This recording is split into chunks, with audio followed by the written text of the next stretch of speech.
Days turned into weeks after their terrifying escape from the cabin near Cass Lake. But for Jake, the haunting memories were far from fading. The image of the twisted figure standing at the edge of the woods, its glowing eyes and distorted shape, lingered in his mind like a shadow he couldn't escape. Every rustling branch in the wind, every fleeting shadow in the corner of his eye seemed to pull him back to that night. Back home, life resumed, but Jake could feel the shift. His father was quieter now, more withdrawn. Tom, once confident and unfazed by the world's challenges, seemed haunted. Jake noticed how his father would stare out of the window late at night, his hand resting on the box of matches, as though the flames of the fire offered him some kind of protection. One evening, as Jake sat at the kitchen table doing homework, he heard Tom's footsteps behind him. The older man walked over to the window, gazing out into the growing dusk. Jake looked up, and their eyes met. "What's wrong, Dad?" Jake asked, his voice softer than usual. "We're home now.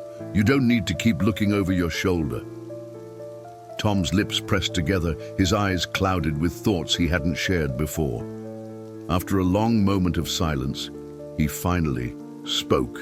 "Jake," he began, his voice quiet and strained, "there's something about that place.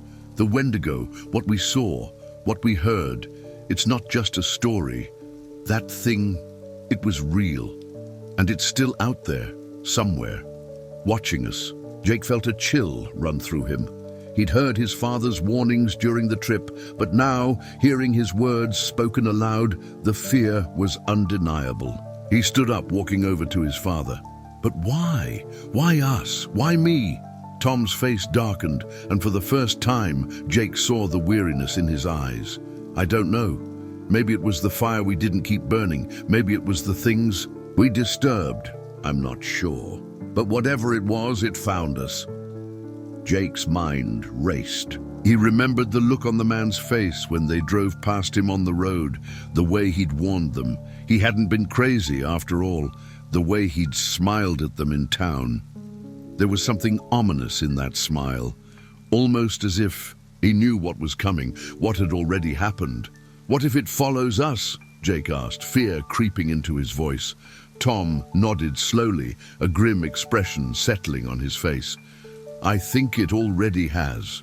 In the weeks that followed, strange things began to happen.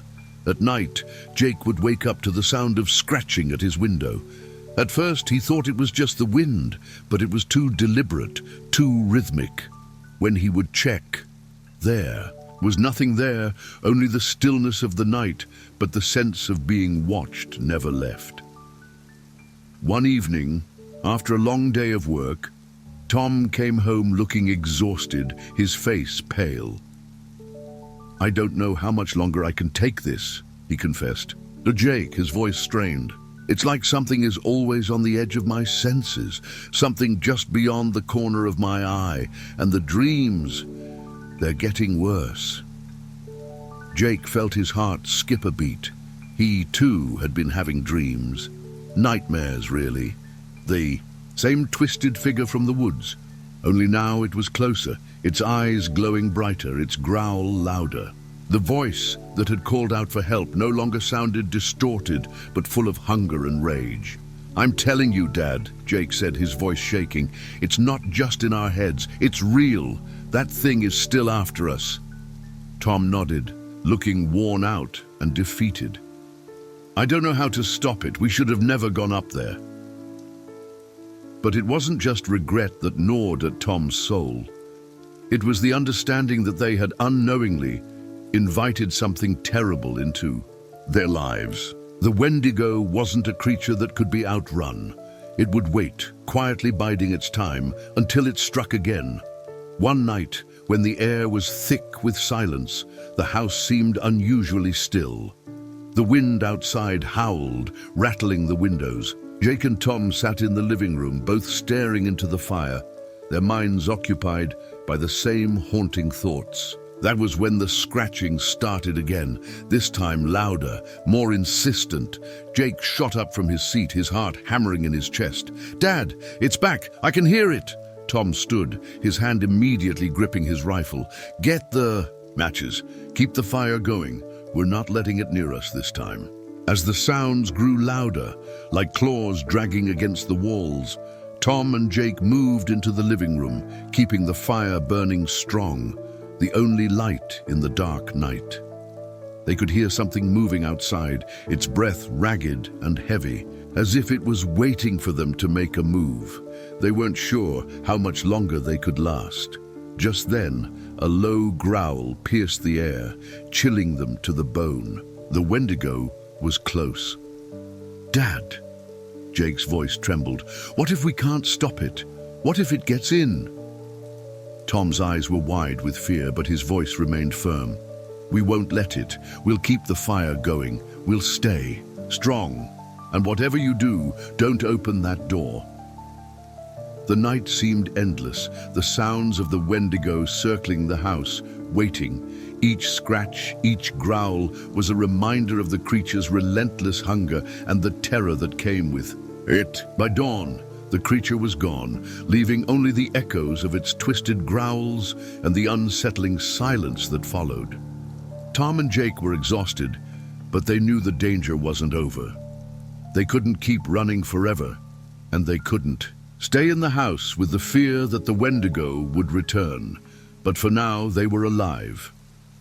Jake sat in silence for a long time, the firelight flickering in the quiet room. He couldn't shake the feeling that something was watching them, waiting for the right moment. He didn't know what had truly happened on that hunting trip, or what dark force had been unleashed, but one thing was clear. The Wendigo wasn't just a story. It was a living nightmare, and it had chosen them.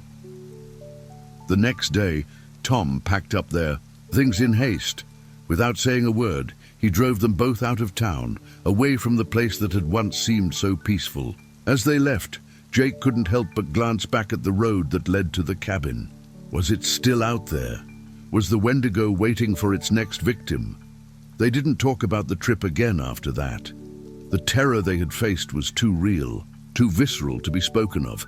But Jake knew that somewhere, deep in the forest near Cass Lake, the creature still roamed, its hollow eyes waiting, watching. And the fire, that flickering, fragile light, would never feel like enough to keep the shadows at bay.